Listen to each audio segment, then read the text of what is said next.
Hello everybody and welcome to today's session in the Get Unstuck series.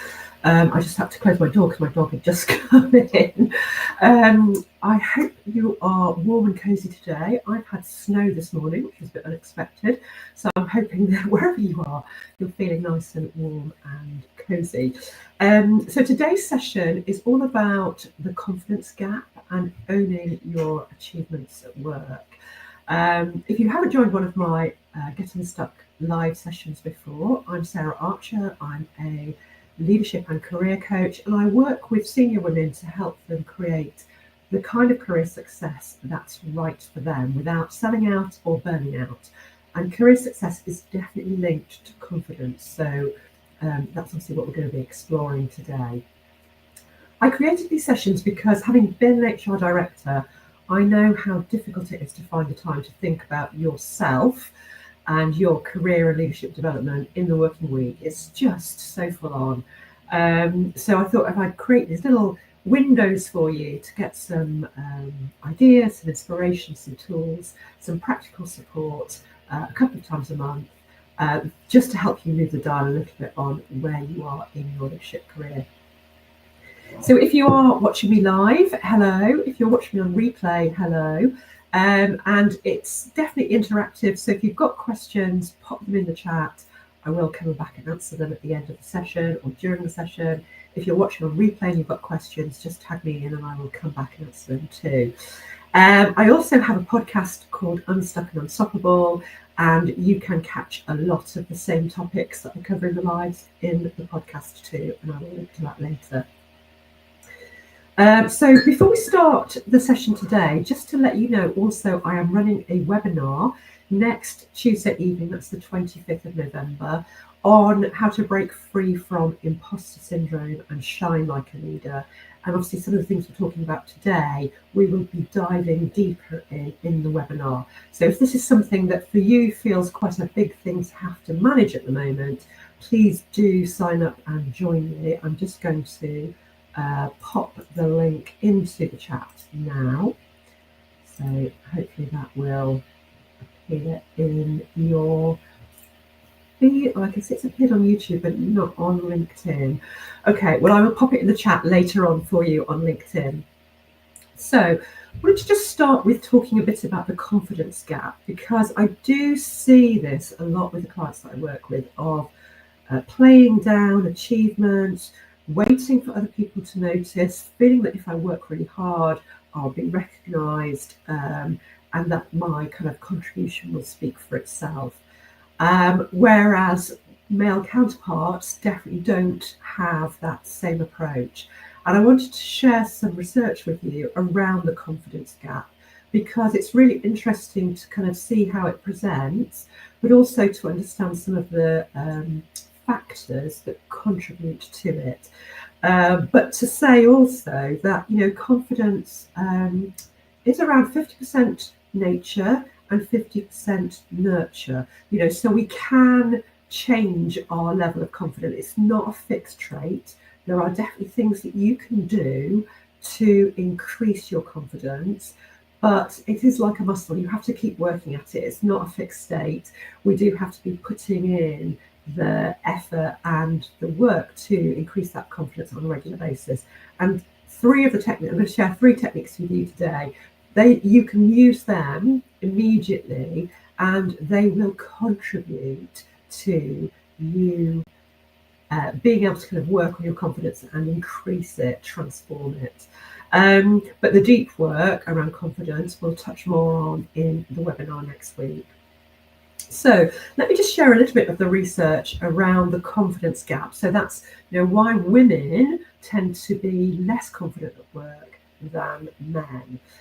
So there was some research done by the Institute of Leadership and Management that they asked managers basically how they felt about their confidence in their professions.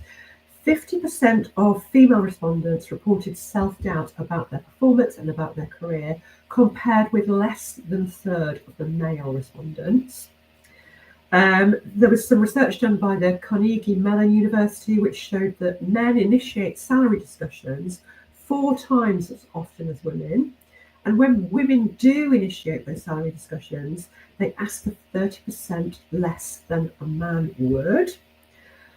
Similarly, in a Manchester Business School bit of research, they asked graduates what their salary expectations might be for their future careers. And basically, women projected 20% less earning capacity than the male counterparts. There was a bit of research by Cornell and Washington University that found that because women are less confident in their capability, they generally talk themselves out of participating in future work opportunities. So they'll say, no, I'm not going to apply for that, or no, I'm not going to take part in that activity, because they have less confidence in their ability. And then there was a bit of research done by Hewlett Packard where they wanted to get more women into senior positions. And so they did some research across the organisation, and it showed that women would only apply for roles if they felt 100% confident they could meet the criteria, whereas men would go for those roles if they felt they could meet it around 60%. So what that tends to signify is that women tend to be overqualified and overprepared for roles when they do go for them, but men are generally underqualified and underprepared, but will go for the roles anyway. And that has a compound impact in terms of you being managed by people who are less qualified than you in your role.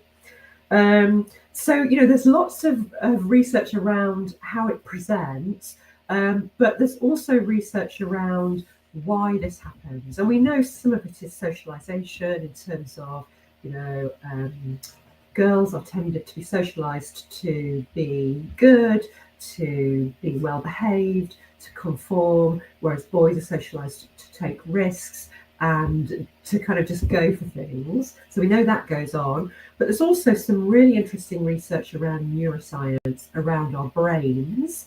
And what that showed was that in the amygdala, which is the part of the brain that processes emotional memory, it was activated in women more in response to negative stimuli, which means that women have a stronger emotional memory of a negative event, which means that we ruminate on things that have gone wrong more than a man would ruminate on things that have gone wrong. And obviously, if we're focused on things that have gone wrong, we tend to then be more reticent about doing those things again, or pushing ourselves into situations where things might go wrong.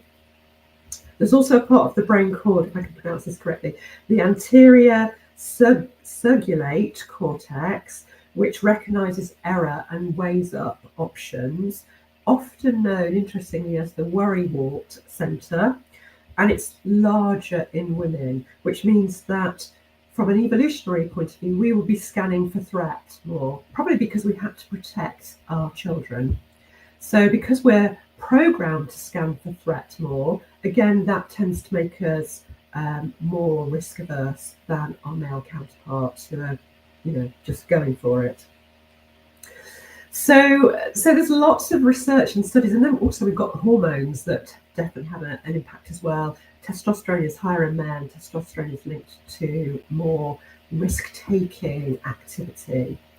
So that it's complex. Confidence is complex.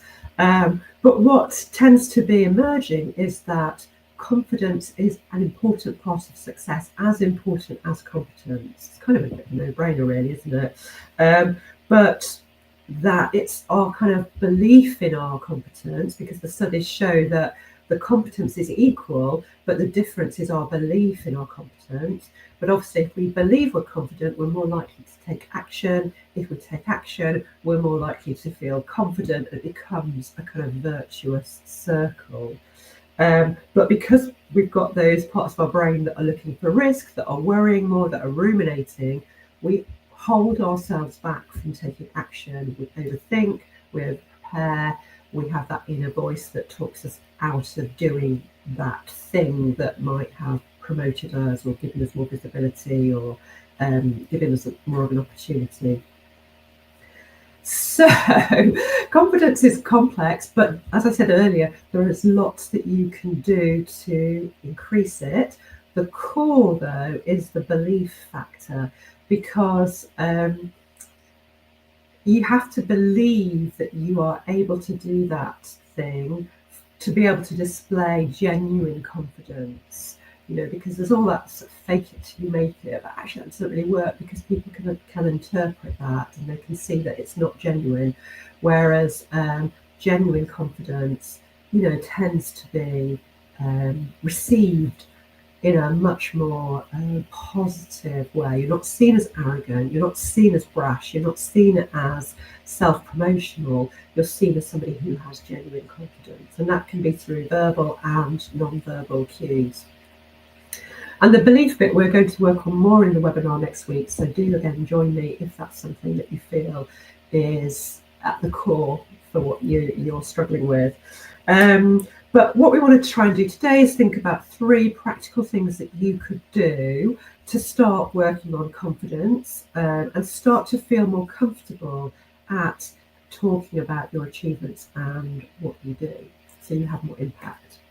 So the first one is being able to kind of reframe that sort of self-promotion piece as sharing value and helping other people by seeing what you are doing. So, often my clients might say, I don't want to be more visible. I don't want to self-promote. I feel like it comes across as being arrogant. I've seen it done really badly. I don't want to be seen like that. I don't want to boast. But we want to reframe that as, by telling people what you're doing, you are giving them useful information about you and your capability and your value and your strengths. That you're also being able to showcase what you and your team have delivered, and it's important for your team to be visible as well. It's often linked to resource, it's linked to recognition. You want to get that for your team too. You're also showing other people what is possible by sharing what you are doing. So you're being inspirational and you're giving people confidence in your skill and capability. So I've got an example for this. So I have a really great friend, and she is a yoga teacher, and she's just qualified as a yoga therapist, and she's just been awarded a senior yoga teacher status from the British Wheel of Yoga, I think it was. And she said to me, I really don't want to post about this on Facebook where my clients are. I'm really uncomfortable. And so I helped her to reframe that into, actually, you're helping your clients to feel safe because they know that you are extremely qualified to support them, to help them, to run a really great yoga class for them, a yoga retreat or one-to-one yoga.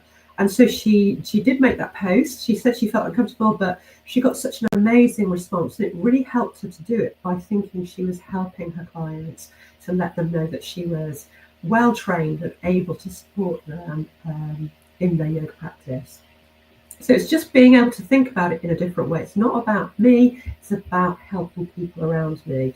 So, you might reframe it as just talking about the impact my work has had is this, or the one thing I'm most proud of from that experience, one thing I've learned from that experience is this. Just being able to feel comfortable about talking about what you've done from a point of view of helping other people. It's not ego, it's leadership. People need to know. That's the first thing. The second thing is to build an evidence bank. So this is doing it in a way that works for you. It might be keeping notes on your phone, it might be having a journal, it might be having a document on your laptop, but it's just being able to record things that have gone well, positive feedback, things you feel proud of, results that you've had, moments where you've stepped up and challenged yourself, just to capture that, ideally daily, but it could be weekly. What that evidence bank does, it gives your brain useful information, facts, evidence to support you when you're going to be stepping out of your comfort zone or when your inner critic kicks in. It also helps you to recognize your credibility and your capability, because remember, the part of the brain that tends to focus on the emotional or creates the emotional memory when things have gone wrong. We're so good at remembering all those things that didn't work well, but not great at remembering all the times when things have gone really well, which probably outnumber the times they've not gone well. And so the evidence banks helps you to get that balance in the brain of, okay, I can remember that time the project didn't go to plan, but actually I've also got 5 examples of when it did go to plan. So it gives you that balance. It's also great for future when you're going for a new job, you're going for a promotion, you've got performance review, all your evidence is already collected and stored. And you can read it. So if you're collecting it daily, going back at the end of the week and just reminding yourself all the things that happened in the week. Literally 5 minutes a day you could take to do that. And the final thing is thinking about our language, because we so often use language that softens things, that makes other people feel more comfortable with our success, but dilutes the impact that we're having. So it's thinking about your language being clear and confident, and noticing the words or the phrases that you might use that might not be helpful. Personally, I know I say just far too much. I'm trying to eradicate it. When I'm editing my podcast, it's always the word I'm trying to take out. Because saying I just did that downplays it. Or it might be things like I'm not sure, but, or what do you think? I was lucky. So just noticing, bringing into your consciousness that the words, the language that you use that isn't helpful to you, and thinking about how you can replace it with wording like, I recommend, I led this project that did blah, blah, blah. I'm proud of this because here's what worked well.